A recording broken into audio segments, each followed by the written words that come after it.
Bismillahirrahmanirrahim. Assalamualaikum warahmatullahi wabarakatuh. Alhamdulillahi rabbil alamin. Wassalatu wassalamu ala asrafil anbiya wal mursalin Sayyidina Muhammad sallallahu alaihi wasallam. Ashhadu an la ilaha illallah wahdahu la syarikalah wa ashhadu anna Muhammadan abduhu wa rasuluh la nabiyya ba'dah. Allah Ta'ala fi kitabil karim. A'udzu billahi minasyaitonir rajim. Ya ayyuhalladzina amanu kutiba alaikumussyam kama kutiba alal ladzina min qablikum la'allakum tattaqun. Shadaqallahul azim. Amma ba'du. Kaum muslimin rahimakumullah. Pertama dan paling utama, mari kita meningkatkan takwa kita kepada Allah Subhanahu wa taala.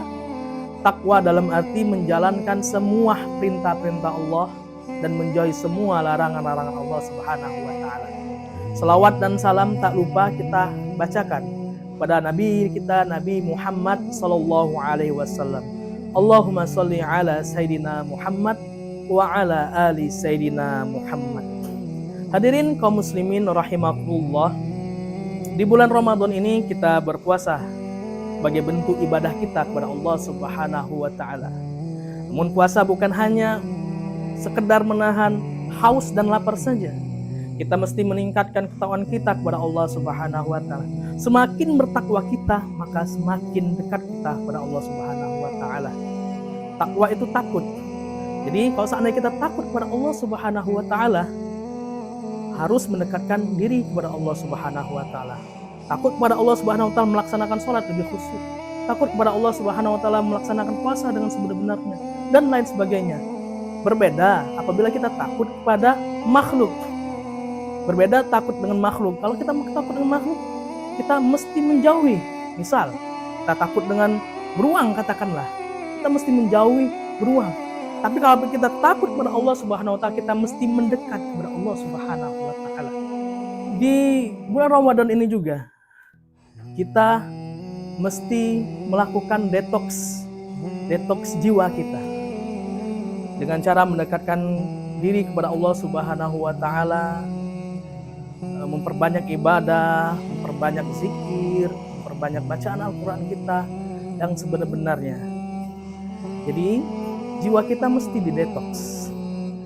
Dan ujung-ujungnya dari detox itu yaitu adalah la'allakum tattaqun, menjadikan kita orang yang bertakwa.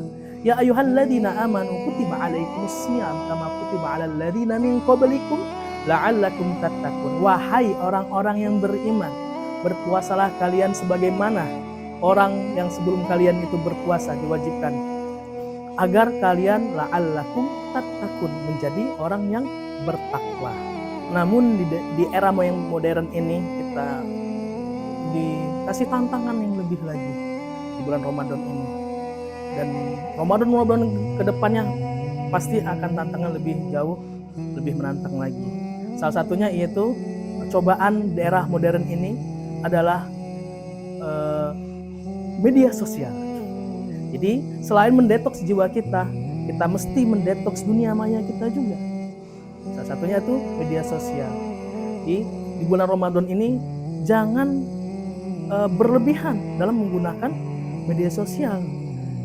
Kita pilih konten-konten yang bagus saja. Karena media sosial ini seperti pedang bermata dua. Di atas ada, di bawah ada. Bisa digunakan dalam kebaikan dan juga bisa disalahgunakan dengan cara yang mencari yang tidak baik. Nah, dari itu mesti kita detox juga penggunaan media sosial kita dengan cara itu tadi, mengurangi konten-konten yang tidak bermanfaat. Waktunya kita harus atur. Terus juga banyak sekali tips-tips yang akan insya Allah nanti akan kami bagikan. Jadi intinya adalah di bulan Ramadan ini mesti kita detox adalah jiwa dan raga kita. Detox juga media sosial kita. Dan berikut ini akan kami bagikan tips-tips menggunakan media sosial di bulan Ramadan. Oke teman-teman sekalian, jemaah muslimin rahimakumullah. Ada beberapa tips penggunaan media sosial di bulan Ramadan ini supaya lebih berkah lagi bulan Ramadan kita tahun ini. Yang pertama yaitu gunakan atau pilih waktu atau batasi waktu penggunaan media sosial kita. Ketika kita berpuasa, boleh saja kita scroll media sosial, tapi ingat waktunya, harus ingat waktu. Ketika azan, kita stop dulu. Ketika ada waktu yang lebih setelah sholat, jangan buru-buru buka HP, jangan buru-buru buka media sosial, baca Quran terlebih dahulu. Jadi itu, gunakan waktunya, pemilihan waktu penggunaan media sosial, jangan berlebihan dan jangan menggunakan waktu-waktu ibadah. Yang kedua, kita mesti memilih dan memilah konten-konten yang positif yang kita saksikan pada saat berpuasa. Karena mata juga berpuasa, mulut juga berpuasa, tangan pun berpuasa.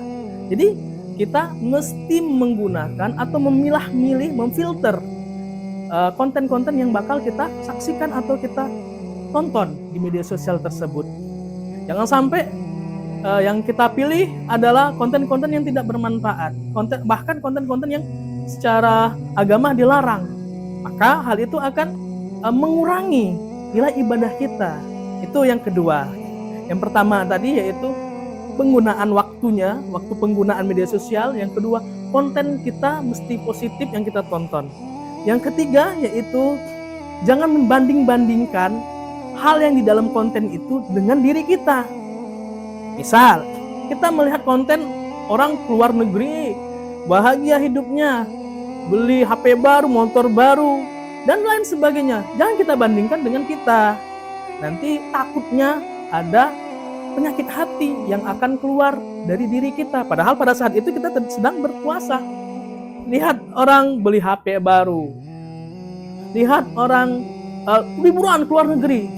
Lihat yang di dalam sosmed itu orang beri mobil baru. Nanti dikhawatirkan ada kecemburuan, iri, dengki di hati kita.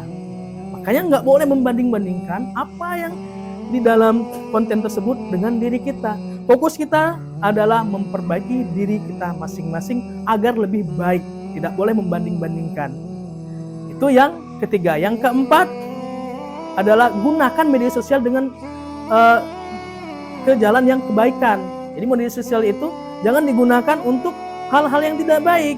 Misal, menyebarkan berita hoax, menyebarkan fitnah. Kita gunakan kebaikan aja, untuk kebaikan media sosial itu.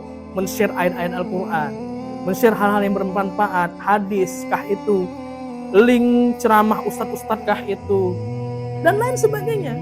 Jadi mesti digunakan dengan baik, seperti itu. Hadirin kaum muslimin rahimakumullah, itu tadi tips dari kami dan sedikit tausiah dari kami. Semoga ini bermanfaat dan mari kita berdoa bersama-sama supaya tahun ini merupakan puasa kita yang terbaik dari tahun yang kemarin. Jangan sampai tahun ini sama dengan tahun kemarin. Misal tahun kemarin itu kita khotam 1 kali. Nah, di tahun ini mesti lebih, walaupun beberapa lembar misalkan, tambah lagi. Jangan sampai tahun kemarin 30 juz nih 1 kali khotam baca Al-Quran. Di tahun ini merosot, cuma dapat 1 juz misalkan.